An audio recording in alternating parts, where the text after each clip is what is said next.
Before I take the glorious Demolisher into the Mistlands for some Seeker hunting, I need to train up my character's skill in clubs. What better way to do so, after spending some quality time with Frosty Boy, than to give the Spiky Boy a good test. I have never touched this weapon, aside from making it for decoration, so this should be fun. I think it looks pretty awesome, lots of Deathsquito needles hammered into a thick ball of iron. It's pretty unique, and it combines blunt and piercing damage, but nothing too special like frost or lightning damage. Still, I imagine it should be pretty effective against Seekers and a lot of other enemies. I'm having a lot of fun making these videos, and I'm really enjoying testing out all these weapons in Valheim. I feel like my fighting abilities are at least kind of improving, so there's progress there. So if these videos are something you're enjoying as well, let me know. Like the video and subscribe.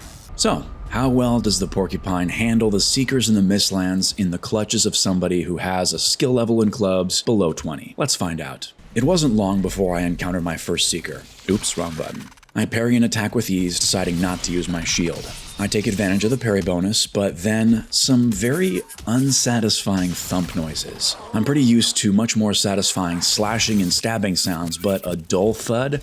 Not very satisfying. It takes a few extra hits, but this Seeker becomes my new Spiky Boy's first victim. First impressions of this weapon are not too great, but let's move on. After shooting this sky jellyfish a few times with the crossbow, I noticed it was getting dangerously close to Spiky Boy range, so I took the leap. I ran around to see if I could get another go, but sadly it had moved too far away, so I just murdered it with the crossbow. I took a second to get a couple cool cinematic shots. Then I dropped down to kill the lingering ticks the Sky Jelly released. Of course, I'm an idiot and I forgot to re-equip the Wisp Light after the cinematic scene. I noticed this weapon also seemed to take 2 hits to kill most ticks, a repeat of my experience with the Frostner, but it wasn't bad. Likely just my character's clubs level. I dropped down into this little crevice right here and met a lone Seeker flying around. After a solid parry, I hit it twice, but missing the third hit that would have totally killed it. Failed the parry timing there. One solid backswing and it doesn't kill? Weird. But it doesn't really matter, it dies. I roll up on a duo of Seekers and get to fighting. I bring them to some more level terrain and start rolling around like this is Dark Souls. I start feeling a little bit more professional here, dodging all the attacks. But they get some good hits in and back me up against a rock, staggering me in the process. But I make a quick recovery and reverse the scenario back on them. One dies, then I realize they have a lot more reach than I do with the Porcupine. Then the final Seeker dies to my Spiky Boy. I couldn't help but stop and appreciate this gorgeous view, despite being soaking wet. This next encounter was fun. I follow the distant sounds of Seekers through the mist, and hey look, a trio. Most I've ever stumbled on was 2. This should be interesting. I get all the timings wrong, another one flies up and stacks on its buddy, and then the other one comes and stacks as well.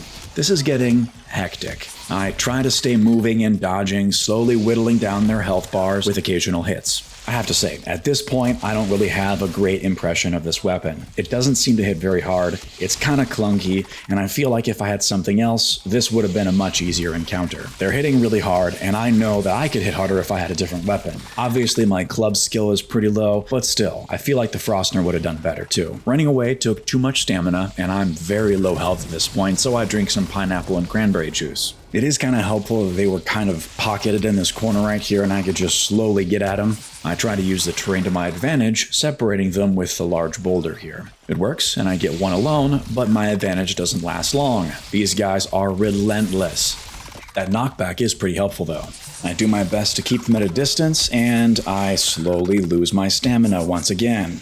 All I can really do is back up and hold my guard up while trying to regain some stamina.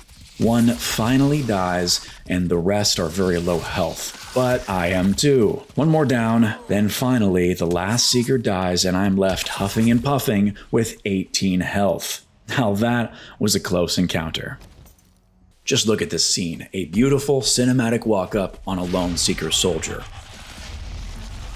And after a big roar, we go at it. Seemed like that rabbit also wanted to attack me. This was looking like a normal fight with a soldier, and then a regular Seeker decides to join the battle. Fighting a lone Seeker soldier is never too difficult, but when you add the element of some sort of other enemy, like this Seeker right here, it gets more complicated. After taking some hits, I decide to try to get this Seeker alone so I could take it out and focus just on the soldier. It does get a few hits in, but it does go my way. Now I can just focus on the soldier. I'm going to skip ahead a little bit because pretty much every Seeker soldier encounter is the same. It takes a while, you just gotta block its attacks and hit it every once in a while when you can. Of course, you do need stamina for that.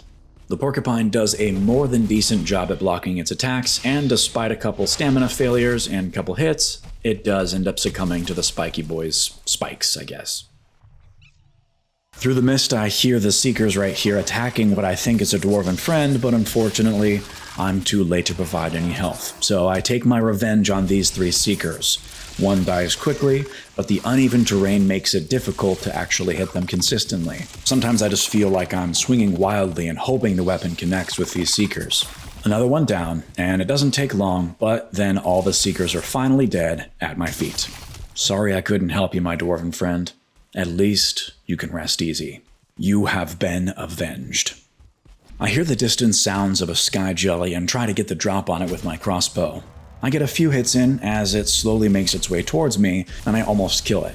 Then I have an idea. Since it's so close to this large staircase, maybe I can bring it in close and finish it off with the Porcupine. What a cool shot that would be, right? Well, I take the jump, and I'm clearly way off, so now I have some ticks to deal with, and I'm on fire. Eventually, it does get close enough again so that I can maybe take another attempt at it. And here we go. Up the stairs, and it's incredible, but what? It doesn't die.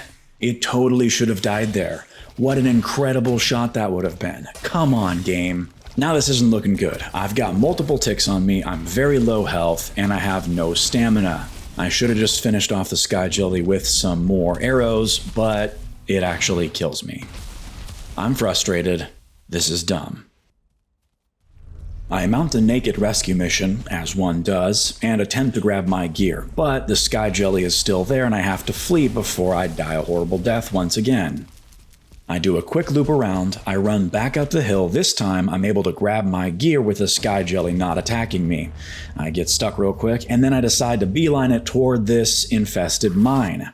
I remember I have actually cleared this one out. Probably should have sought shelter in here before, but I didn't think about it at the time. I put my gear back on and take a moment to breathe and compose myself before going back out to the fight. I pop out of the infested mine, and hey, everybody's right here to greet me as I exit. It's absolute chaos. Once again, I have 3 ticks jumping at me in rapid succession. I'm trying to fend off a Seeker while managing my stamina, and this whole terrain thing is making it difficult to hit anything. I just happen to have 1 stamina potion left, so I pop it, and I try to turn around and kill some more ticks. It goes okay, but I do have one that loves hugging my neck. It finally dies, and I'm left with this Seeker and the sky jelly attacking me from, of course, the sky. Totally should have killed that thing ages ago. But I wanted that epic shot. I wanted the cool shot. I wanted to get this kill with the Porcupine. I immediately regret it, so it's time to kill it. But wait, it still takes more shots to kill? I thought this thing was at low health. This isn't going well at all. I'm on fire. I'm running for my life. I'm trying to load my Arbalest, and it's just... This is rough, man. This is just absolutely rough. The loaded crossbow, I jump, and I end up shooting the thing down. Not nearly as epic as it would have been by killing it with the Porcupine, but it works, it's dead. But still, I have to focus on the ground. I have no stamina. These ticks are relentless. This is not going great. In this battle, I did discover that I can use the block to block the ticks from attaching on me, so that's kind of cool, but it'd be nice if I actually had stamina. And then... Bro, I'm straight up not having a good time. Naked rescue mission number 2. I dodge a Seeker, I dodge some ticks, I grab my stuff. I don't have any time whatsoever, so I just decide to put on my chest and battle it out. These guys are tough, but they're not that tough, right? I don't have anything else to focus on. The Seeker's dead. We're good. Okay, now I can relax. Finally, it's over.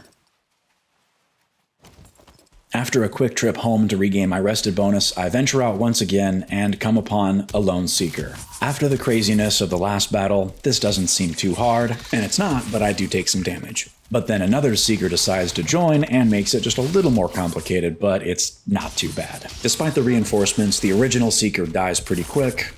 Then, after gaining a new clubs level, the second one dies as well.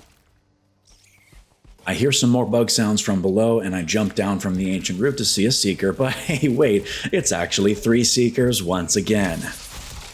While it doesn't look too good, I do my best to Dark Souls these guys, and I do get a bunch of hits in, they get a bunch of hits in, but I'm starting to feel just a little bit more confident in my abilities. And hey look, through the mist, a dwarven archer comes to help, and it is definitely very, very welcome. I'm pretty low health right now, and I'm pretty low stamina, of course, as it always is. I do my best to run around and regain some, while the archer does help out from the side. Couple good kills there. With a nice backswing, I tee it up and he knocks it down. Nice job, bud. And, of course, I thank the NPC for his help, as one does. That was a pretty fantastic encounter. I've actually had quite a few great encounters this video, but of course, we can't end it there. If you've watched my previous videos testing other different weapons, you know how this has to end. We're here to hunt seekers, and of course, we have to hunt a 1-star seeker. It seems like pretty much every single video culminates in me battling a 1-star seeker, so that's what we have to find. I heard some bug sounds from below over here, so I decided to jump down. What I find was not what I expected. It's a 2-star seeker. I had never seen one of these before. I have no idea what to expect from it. I nope out of there as hard as I possibly can. And of course, for safety, I pop a bone mass.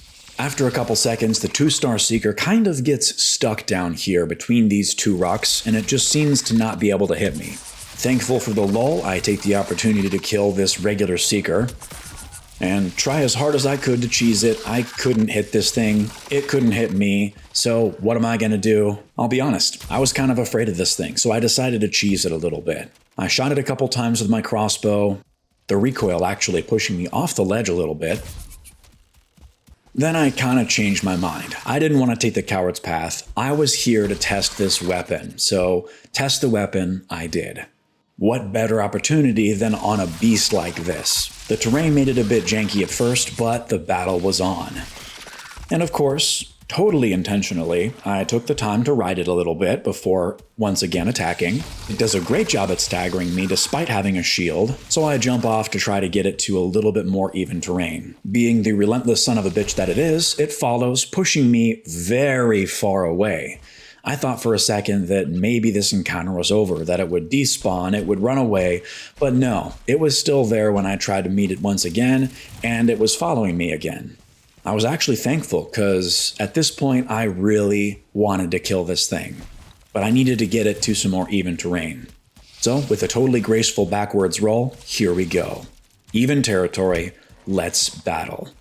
After all this time battling with the Porcupine, I haven't really enjoyed this weapon too much. It doesn't really seem to hit very hard, and I don't know, it feels clunky. But for some strange reason, in the battle with this 2-star seeker, this weapon seemed to attune to me. It was hitting hard, it was hitting fast, and it was doing what I wanted it to do when I wanted to do it. This seeker stood no chance, and with another backswing, it was dead. I was victorious. What a fantastic battle. So, proud that I had decided to face this 2-star seeker head on instead of cheesing it, I return home. So, what's the conclusion? I have to say, despite a few good kills, I don't really think the Porcupine is right for me. While it looks pretty cool, it doesn't seem to hit hard at all consistently, and it doesn't really do a whole lot of damage that's particularly special like lightning or frost. It's just blunt and piercing, nothing too fancy. I don't know. At the very least, it created a good challenge for me and helped me gain some necessary experience and level up my skill in clubs. Now maybe I won't be completely incompetent when I take out the Demolisher. Anyway, thanks for watching. If you have any suggestions for what I should try out next, let me know. See you next time.